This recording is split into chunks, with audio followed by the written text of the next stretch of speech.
Assalamualaikum warahmatullahi wabarakatuh. Para sahabat sekalian, pada kesempatan kali ini kita bersama akan mendengarkan audio novel atau novel yang dibuat dalam bentuk audio. Novel ini adalah novel Buah Cinta karya saya. Terkhusus saya persembahkan untuk kedua orang tua saya yang telah membesarkan saya selama ini, walaupun di tengah-tengah kekurangan saya selaku seorang tunanetra, tapi kasih sayang dan cinta dari kedua orang tua seakan tak pernah lekang berada dalam diri saya. Oleh karena itu, dari untayan-untayan kata, untayan-untayan cinta yang muncul dari diri saya, ku persembahkan sebuah novel yang berjudul Ketika Asa dan Cinta Saling Memberi Makna untuk kedua orang tua saya. Adapun versi bukunya silahkan Anda dapat beli di website kuepedia.com dan bisa juga dilihat di kolom deskripsi. Selamat mendengarkan seri pertama, Ketika Asa dan Cinta Saling Memberi Makna, oleh Vidi Andri Rukmana. Sisa disk 1000 daftar tombol. HTM pengatur MP3 100 notific not off tombol. Pukul 1 record jeda tombol. Stop tombol. Jeda tombol. Stop tombol. 01 Masa lalu tanggal 28 Juli tahun 2001 di pagi hari, tampak matahari bersinar cerah. Cahayanya tampak terpencar ke seluruh sudut-sudut kota Bandung. Langit pun tampak bersih membiru. Di depan stasiun terlihat banyak kendaraan berlalu lalang. Di pinggir jalan dekat stasiun tersebut beberapa angkot sedang ngetem menunggu para penumpang kereta api yang akan melanjutkan perjalanannya dengan menggunakan jasa angkot. Terlihat berpuluh-puluh penumpang kereta api turun dari kereta yang baru saja tiba. Tampak 3 orang penumpang kereta api tadi sejenak duduk di bangku tunggu yang ada di stasiun tersebut. Wajah-wajah yang kuyu karena kecapean tampak tersirat jelas pada wajah ketiganya. Mau minum duluan? Tanya salah seorang di antara mereka kepada seorang remaja tanggung. Enggak, Bu. Andri enggak haus kok, jawab remaja tanggung tadi sembari menguap karena masih mengantuk. Ya udah kalau gitu. Ayo kita segera keluar dari stasiun. Katanya angkot yang menuju ke Pajajaran ngetemnya pas di depan stasiun ini kok, kata salah seorang di antara mereka. Mereka segera bergegas beranjak dari tempat duduk tersebut. Seorang laki-laki paruh baya di antara mereka tampak sibuk menenteng 2 tas ransel besar, dan seorang wanita berumur 40-an segera menggandeng remaja tanggung tadi. Mereka bertiga keluar dari stasiun dan menuju salah satu angkot yang sedang ngetem di pinggir jalan. Ini angkot yang ke arah Pajajaran, Pak? Tanya salah seorang di antara mereka bertiga kepada seorang sopir angkot yang sedang duduk di kemudi sambil menghisap rokoknya. Muhun, Pak. Iya, Pak. Terdengar jawaban Pak sopir dengan logat khas Sunda, ayo naik an. Hati-hati agak nunduk kepalanya, terlihat wanita tadi membimbing remaja yang dituntunnya tadi untuk menaiki angkot. Sudah, Bu. Semua administrasi sudah selesai. Putranya boleh diantar ke asrama sekarang. Kata ibu kepala sekolah kepada Ibu Mintarsih sembari membereskan dokumen-dokumen yang berada di hadapannya. Baik, Ibu.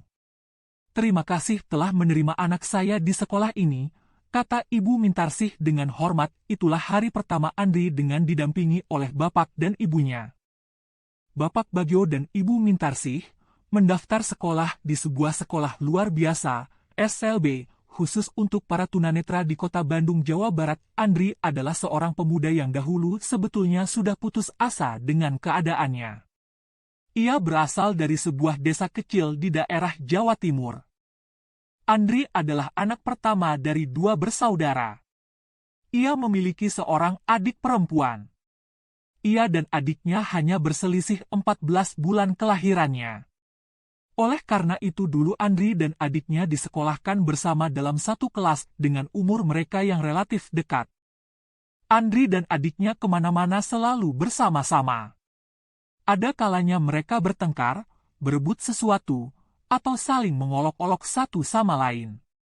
Dan yang paling Andri ingat adalah kalau sudah Andri marah sama dia. Andri paling suka menarik-narik kepang rambut adiknya, namun begitu. Andri sangat sayang dengan adik perempuannya. Meski mereka sering bertengkar, akan tetapi kalau adiknya itu udah ngambek beneran hingga enggak mau makan karena berebut mainan dengan Andri, maka biasanya ibu akan membujuk Andri untuk mengalah dan memberikan mainan yang mereka perebutkan kepada adiknya. Dan Andri meski setengah mendongkol pasti akan mengalah juga dan memberikan mainan itu meski sambil menggerutu, "Nih, ambil aja buat Lin, gitu aja kok ngambek, Ada hal yang cukup unik juga dalam keluarga mereka. Anak sulung bernama Andri Prasetyo, sedangkan adiknya itu bernama Linda Mulyaningsih. Nah, keluarga mereka kalau ingin memanggil mereka berdua cukup hemat dalam menggunakan kosakata. Bapak dan ibu kalau ingin memanggil mereka berdua cukup memanggil, "Anlin, kesini." Wah, cukup hemat ya. Tapi panggilan mereka berdua tuh kedengarannya kayak salah satu produk susu ya. Suatu hari, Andri ikut bapak dan ibu ke sawah. Meskipun kecil, bapak mempunyai beberapa petak sawah yang selalu ditanami dengan berbagai tanaman. Ada kalanya padi, cabai, dan tanaman palawija lainnya. Mereka juga memiliki 2 ekor kerbau. Tiap kali pergi ke sawah kerbau mereka itu juga akan dibawa untuk digembalakan dan dimandikan di sungai. Andri paling suka kalau diajak ke sawah oleh bapak dan ibu. Bahkan Andri sering memaksa untuk ikut pergi ke sawah. Andri bilang, kan Andri bisa membantu di sana. Demikian kata Andri kepada bapak dan ibu. Padahal bukannya membantu. Ia lebih suka bermain-main bersama-sama teman-temannya di sungai, berenang ke sana-sini, berebut mencari ikan, atau asik menaiki kerbaunya yang sedang makan rumput. Ya pokoknya ia akan bersenang-senang sendiri deh di sawah tanpa peduli janjinya yang akan membantu bapak dan ibu. Wah, nakal ya? Ibu, kok cabai itu warnanya merah ya? Emang siapa yang ngecat cabai kok warnanya merah begitu? Tanya Andri kepada ibu yang sedang sibuk menyiangi rumput. Oh, cabai itu bukan dicat An, itu sudah merah dari sananya, kok bisa? Kalau rumah itu kan baru bisa berwarna merah kalau udah dicat. Kok cabai merah sendiri? Tanya Andri lugu sambil memainkan caping di kepalanya. Itu beda An.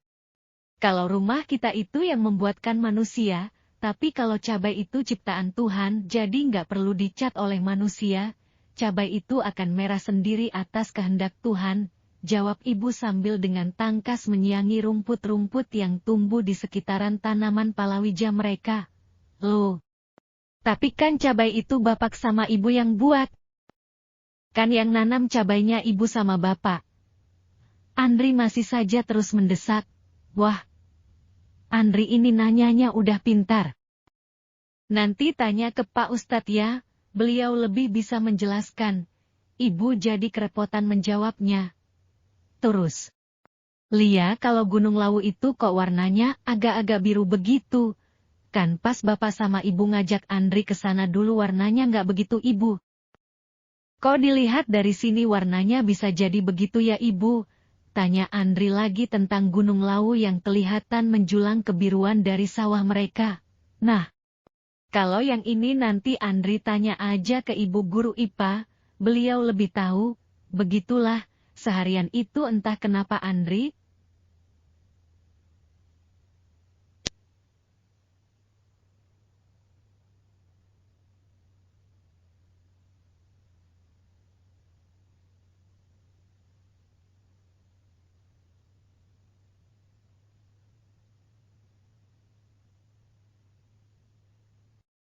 tentang berbagai pemandangan yang indah-indah serta siapa yang mewarnai itu semua, tanda bintang tanda bintang tanda bintang, ibu, badan Andri panas. Pingin dikompres bu, rengek Andri ketika sehabis pulang dari sawah. Andri merasa badannya demam, wah. Tadi Andri main-main di sungai aja sih. Jadi panas gini kan badannya. Emang tadi ngapain aja di sungai? Tanya ibu dengan agak panik sembari meraba kening Andri. Tadi cuman bentar kok main di sungainya ibu. Andri cuman duduk aja di pinggir sungai kok.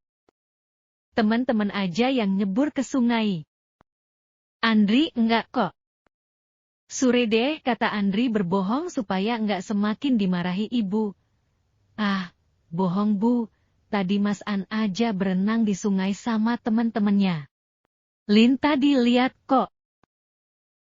Udah sakit masih aja bohong, omel Linda adik Andri sambil memonyongkan bibirnya. Bermaksud mengejek kakaknya.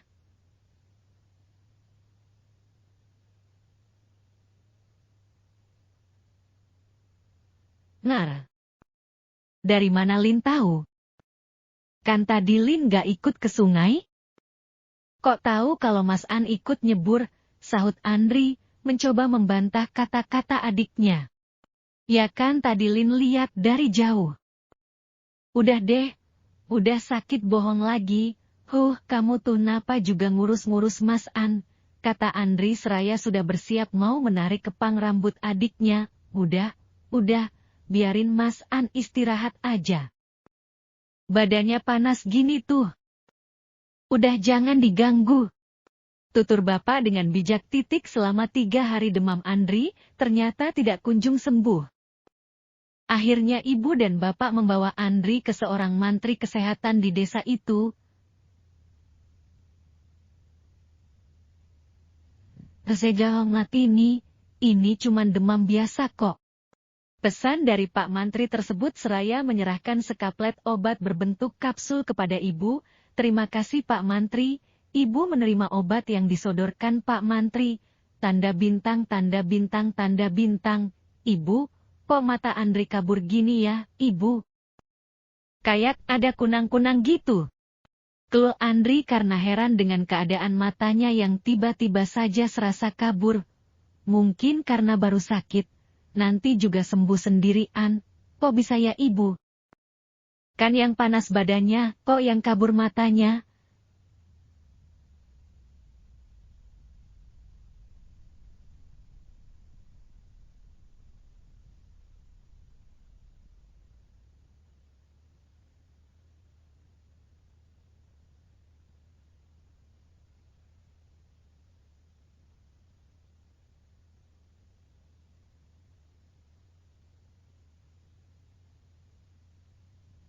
Nanti kalau udah besar Andri jadi dokter aja biar tahu kenapa yang panas badannya, tapi kok yang kabur matanya. Kalau Andri nanti jadi dokter pasti tahu tentang penyakit-penyakit itu, ujar ibu kepada Andri, sambil terus mengompres badan Andri. Iya. Andri nanti kalau udah besar mau jadi dokter biar kalau Andri sakit nanti bisa nyuntik sendiri. Gumam Andri kepada ibu. Akan tetapi, setelah benar-benar sembuh dari sakitnya, ternyata pandangan mata Andri tak kunjung membaik. Pandangan matanya semakin kabur. Andri kembali menjelaskan kepada bapak dan ibu, kalau dia semakin tidak bisa melihat karena matanya terasa semakin kabur, nanti ibu belikan obat tetes mata.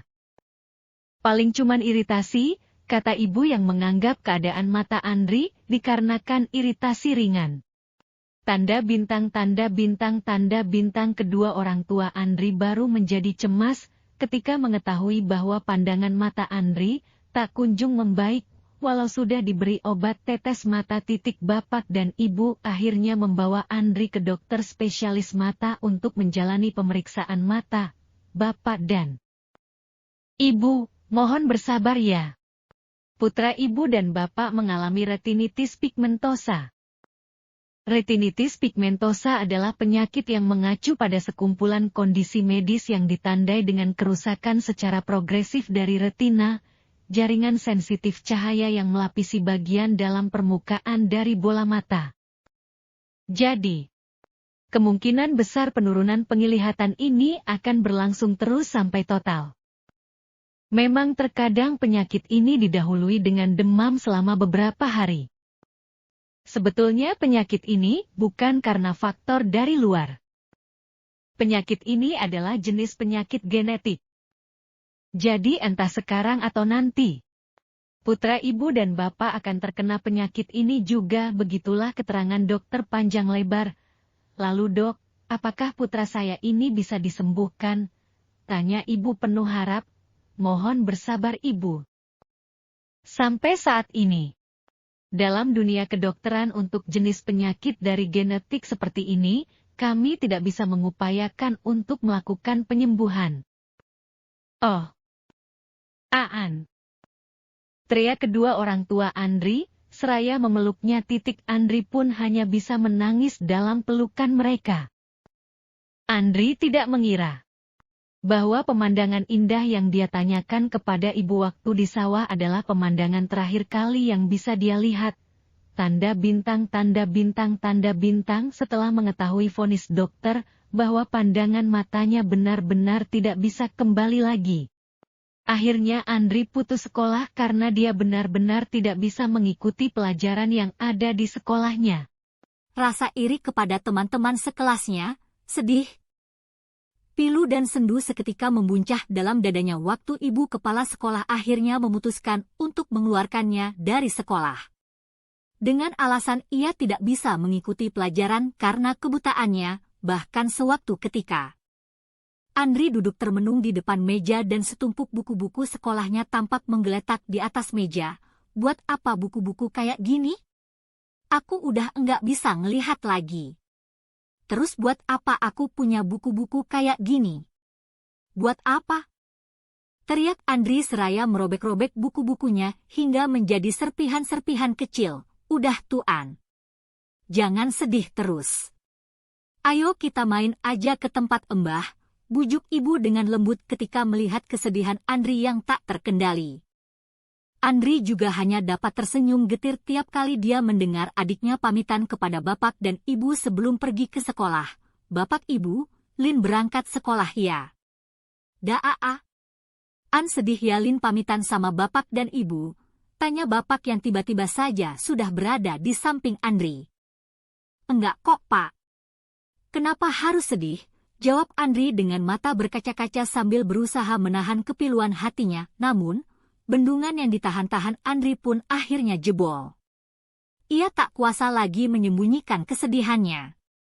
Tak terasa, air mata pun mulai bercucuran membasahi pipinya. Yang sabar ya An.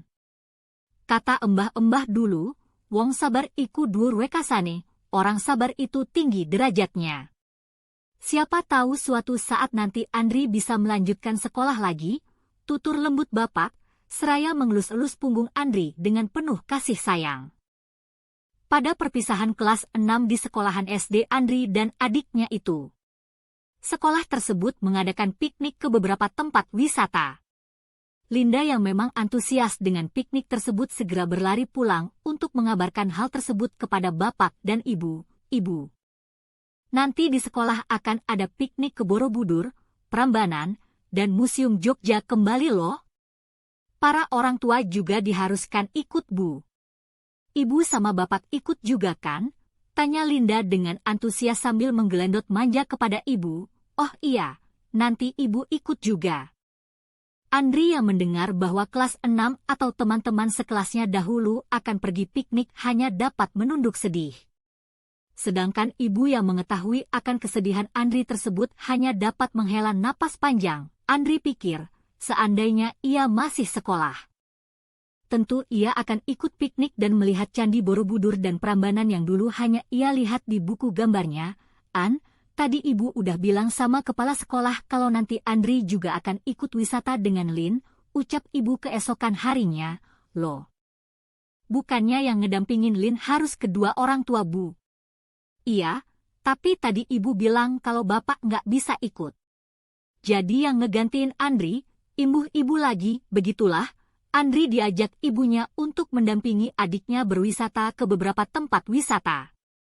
Padahal, Andri sebenarnya tahu. Kemarin ibu berbisik-bisik dengan bapak untuk mengajak Andri.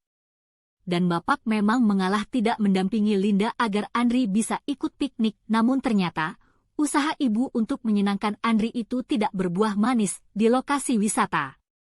Teman-teman sekelas Andri tampak sibuk bermain dan melihat sana-sini. Sedangkan Andri hanya berjalan dituntun oleh ibu sepanjang piknik. Andri hanya uring-uringan dan enggak mau makan karena sedih tidak bisa bermain seperti teman-temannya.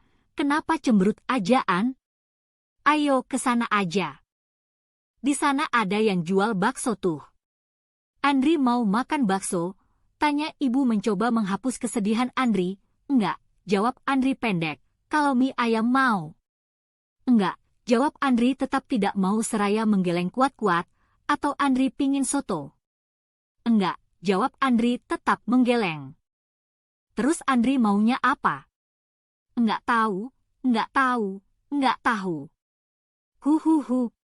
Tangis Andri pun akhirnya buncah di tengah hiruk-pikuknya para murid yang lagi hilir mudik bermain di lokasi wisata tersebut. Napa juga Mas An nangis, Bu? Nih Mas An. Tadi Lin beli mainan bagus loh. Kata Lin yang baru datang dari berkeliling sambil menyodorkan replika candi dari tanah yang baru saja dibelinya kepada Andri, namun, piaar. Mainan yang disodorkan Lin yang bermaksud untuk menghibur kakaknya itu ternyata pecah ditepis kasar oleh Andri yang lagi pepat dengan kesedihannya itu. Ketika setiap kali Andri mau belajar mengaji di langgar, musyalah, pun bapak atau ibu selalu mengantar. Andri benar-benar seperti balita yang selalu diantar jemput. Andri berpikir, hanya untuk mengaji di langgar saja dia harus diantar. Apakah sampai tua nanti dia terus begini? Andri pikir, apa arti hidupnya ini? Sekarang setiap kali dia bepergian harus diantar sama bapak atau ibu. Dalam hati Andri hanya bisa mengeluh, oh, Andri, apa arti hidupmu di dunia ini? Jangankan jadi dokter seperti kata-katamu kepada ibu kemarin, untuk aktivitas sehari-hari saja kamu hanya menyusahkan orang lain terus. Begitulah kehidupan Andri ketika tahun-tahun pertama ia mengalami kebutaan.